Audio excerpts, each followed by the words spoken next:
Hey guys wait, আপনারা যদি chat GPT use করে থাকেন আর চ্যাট জিপিটির প্রথম প্রেফারেন্স থাকে যে আপনার সবসময় আপনার হ্যাঁতে হ্যাঁ মিলাক, তো আপনি যদি চান চ্যাট জিপিটি আপনাকে না বলুক বা তার মানে একদম সঠিক মতামত দেখ, তাহলে আপনারা অবশ্যই এই সেটিংটা করে নেবেন মোবাইল, যাতে সে আপনাকে সঠিক অ্যান্সার দেয়।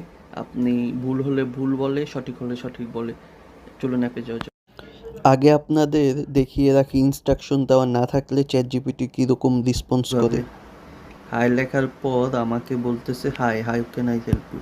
এখন আমরা সেটিংয়ে চলে যাব, পার্সোনালাইজেশন আর কাস্টম ইনস্ট্রাকশনে আমরা এই প্রম্পটটা দিয়ে দিব, যা আমি আপনাদের কমেন্ট বক্স এবং ডেসক্রিপশনে দুই জায়গায় দিয়ে রাখবো।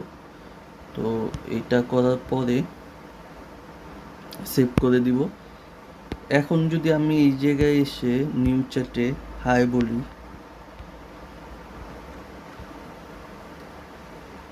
এই যে সো এখন দেখছেন ডাইরেক্ট কাজের কথায় আসবো। আপনারা যদি একদম বুলেট প্রুফ অ্যান্সার চান, তাহলে আপনারা যদি কোশ্চেন করে থাকেন কোনো, তাহলে ওই অ্যান্সারটা কপি করে আবার পেস্ট করবেন। তাহলে চ্যাট জিপিটি এই অ্যান্সারের মধ্যে যদি কোনো ভুল থাকে, ওইটা আবার ফিক্স করে আপনাদের রিপ্লাই দেবে। তাহলে আপনারা একদম অ্যাকুরেট বুলেট প্রুফ অ্যান্সার পাবেন। আর যদি আপনাদের সাথে বেশি খারাপ ব্যবহার করে এই প্রম্পটের ফলে, আবার তাহলে প্রেফারেন্সে গিয়ে পার্সোনালাইজেশন থেকে প্রম্পটটা রিমুভ করে দিবেন। আজকে এই পর্যন্তই, ভালো থাকবেন, বা